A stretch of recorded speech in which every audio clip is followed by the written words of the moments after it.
Module 41. Les travaux de plomberie. Je vous souhaite la bienvenue dans ce nouveau module de la formation gratuite Acheter un immeuble et gagner gros.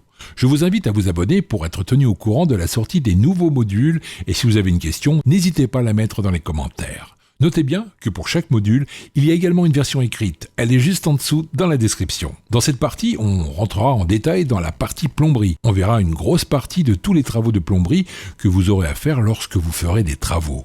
Le matériel de plomberie. Nous utilisons régulièrement la marque Rousseau pour les colonnes de douche. C'est une marque moyenne gamme qui offre un très bon rapport qualité-prix et il faut compter environ 100 à 200 € pour une colonne entière avec mitigeur thermostatique. Pour un mitigeur de cuisine ou un robinet de salle de bain, il faut compter environ 50 € à 100 €. Si vous souhaitez prendre du haut de gamme, les références en la matière sont Hansgrohe et Grohe, qui sont sur le marché depuis des dizaines d'années. Tous les deux, ces deux marques sont allemandes. Il faut compter environ 300 à 1000 € pour une colonne entière avec un mitigeur thermostatique. Pour un mitigeur de cuisine ou un robinet de salle de bain, il faut compter environ 100 à 400 €. La différence de prix avec la moyenne gamme vient de leurs matériaux qui sont plus qualitatifs. On trouvera plus de laiton dans un produit de marque alors qu'il y aura du plastique dans un produit de premier prix. Pour ceux qui n'y connaissent rien, pesez le produit, plus il est lourd et plus les matériaux sont de qualité.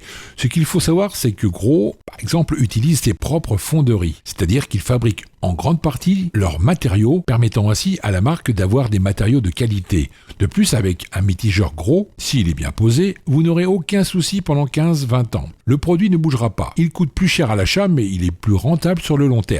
Il faut savoir qu'il n'est pas nécessaire d'acheter que des marques haut de gamme. Personnellement, je prends du Rousseau pour la colonne de douche et Grohe pour les mitigeurs de cuisine et robinets de salle de bain. Je n'ai pas spécialement de nom de marque à vous dire de ne pas utiliser, mais dans la plupart des cas, je conseille d'utiliser une marque de distributeur, MDD ou la marque Premier Prix, car souvent ils sont fabriqués avec des matériaux bas de gamme. Et au bout de quelques années seulement, le produit aura des soucis.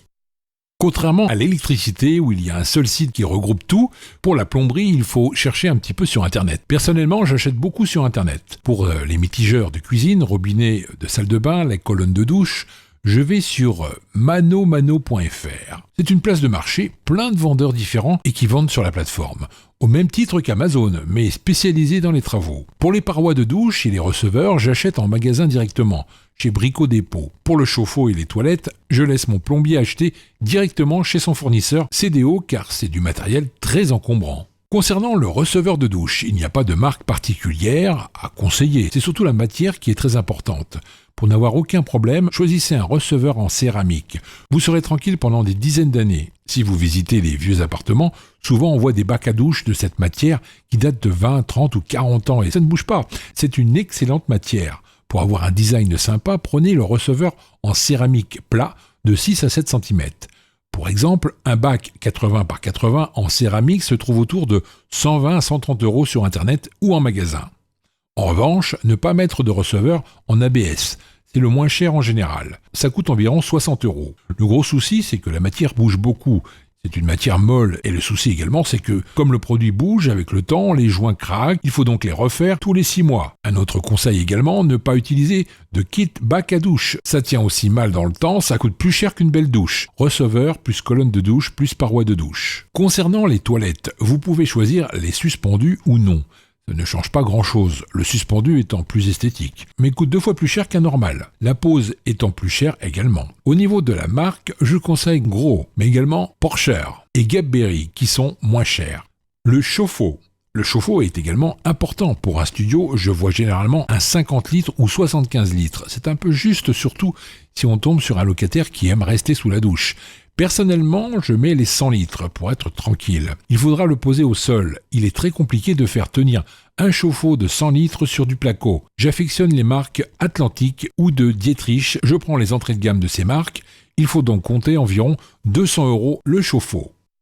On voit de plus en plus de chauffe-eau extra plats. L'avantage, c'est qu'ils prennent moins de place pour la même quantité d'eau. Et ils peuvent se placer verticalement, mais également horizontalement, permettant de gagner beaucoup de place. Par contre, ils sont en général 2 fois plus chers qu'un chauffe-eau classique. Il y a plusieurs types de chauffe-eau, électrique, gaz, solaire. Mais je ne parlerai ici que de chauffe-eau électrique, les autres étant très chers ou peu adaptés à un investisseur. On trouvera donc 2 types de chauffe-eau en électrique. Le chauffe-eau électrique instantané, il est utilisé principalement dans les camping-cars ou mobile-homes.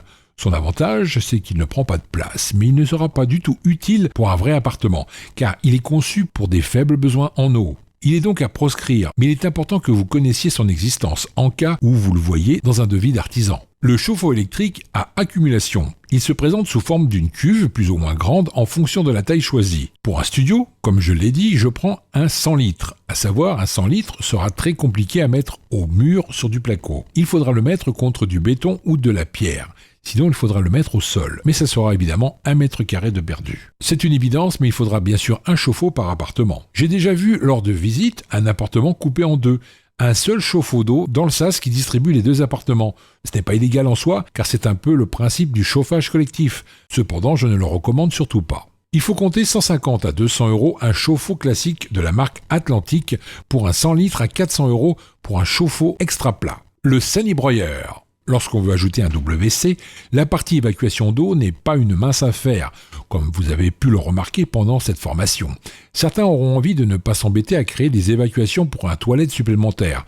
On pourrait simplement mettre un sanibroyeur. Un sanibroyeur est un dispositif qui peut s'installer de partout, dans les endroits où la création de toilettes pose problème. L'avantage de ce type de matériel, c'est qu'on peut se raccorder à n'importe quelle canalisation, même une fine comme celle d'un lavabo. Pas besoin d'une évacuation standard de toilette. De plus, la pente peut être très faible. Cela suffira avec un sanibroyeur. En revanche, il y a des gros inconvénients, sinon ça ne serait pas marrant. Les réglementations sanitaires départementales prévoient une autorisation administrative préalable à obtenir avant de poser un WC broyeur. Une autorisation de la CoPro doit être également demandée pour ce genre de matériel. C'est assez bruyant. Le produit coûte 2 à 4 fois plus cher qu'un WC normal. Il y a un entretien mensuel à faire dessus. Ce n'est pas le locataire qui risque de s'amuser à faire cet entretien. Les inconvénients étant assez importants, je ne recommande pas de mettre de sanibroyeur, car ce n'est pas une solution long terme pour moi. C'est plus un système D. Mais je me devais de vous en parler car il mérite d'exister. Le réseau d'eau. Ce qu'il faut savoir sur les évacuations des eaux usées, c'est qu'il y a deux types pour une habitation. Il y a les évacuations des eaux ménagères et les évacuations des eaux vannes, WC. Les eaux usées ménagères regroupent les évacuations d'eau usée de la cuisine, de la salle de bain, de la douche. Les eaux usées vannes regroupent les évacuations d'eau usée des WC. Dans les vieux immeubles, il est possible de tomber sur des compteurs datant de plusieurs dizaines d'années avec des arrivées d'eau en plomb. À savoir que les normes sont de plus en plus restrictives avec les arrivées en plomb.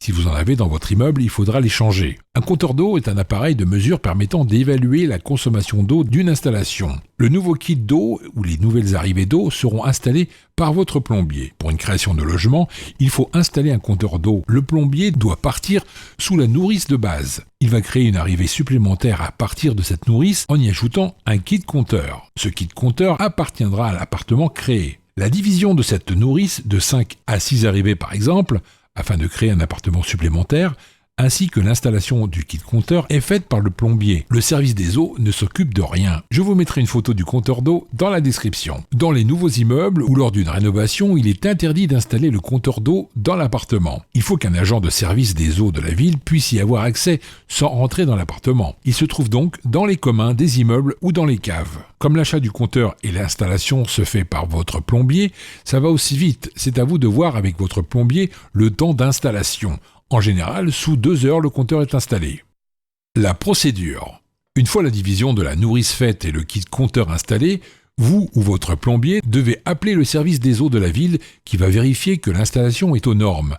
Si le technicien donne un avis favorable, vous pourrez ensuite créer un abonnement d'eau pour ce nouveau bien. À savoir également que pour la grosse création, le technicien se déplace avant sur place pour vérifier que le projet est faisable. Il se peut que par exemple que le diamètre de l'arrivée d'eau ne soit pas assez puissant pour fournir un nouvel appartement. Dans tous les cas, il faut appeler avant pour créer un dossier. Ils vous diront si ils souhaitent envoyer un technicien vérifier la faisabilité technique avant. Un kit compteur coûte environ 100 €. Ça se trouve dans tous les magasins de bricolage. Mais allez-y avec votre plombier pour en acheter un, pour être sûr de prendre le bon produit. Entre le kit compteur et tout le matériel pour créer ce compteur, il faut compter environ 300 € par installation et par appartement. Je ne parle pas du compteur à créer avec les tuyaux qui relient le compteur et non de la main-d'œuvre.